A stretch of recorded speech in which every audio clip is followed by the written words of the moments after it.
আমি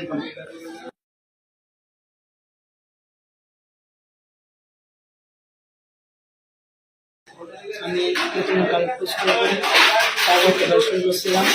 আমার জিনিসটা শ্বাস না একবারে এটাই। পরে ছাগলের কি অবস্থা?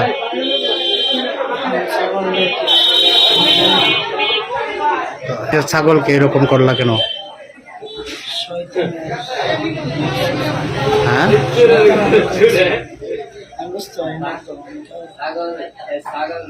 আমার নাম বাপ্পি।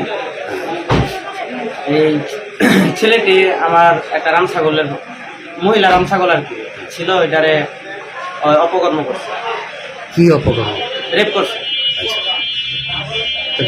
সে নিজে মুখে স্বীকার করতে দিছে এবং সে আমাদেরকে থ্রেটও দিছে।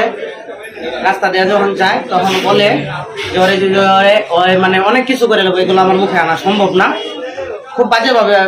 আর বাচ্চাদেরকে পাইলে বলে যে ওদেরকে পুড়ে এলাম, এই করবো সেই করবো, খুব খারাপ খারাপ খারাপ কথা বলে যে আমার মুখে আনা সম্ভব না, আমার বাড়ি ঘর উড়াই দিব, ওই নাকি কি জানি বিএনসিসি না কি যেন করে, ওই থেকে নাকি ওর লোক আসবো, পুলিশ আইসা ওর পক্ষ হয়ে আমার তুলে নিয়ে যাবে, এরকম ভাবে সে এরকম থ্রেট দেয়। তাদেরকে আমরা আইনগতভাবে সর্বোচ্চ শাস্তি দেওয়ার দাবি করছি। রাতে বিয়া করতে না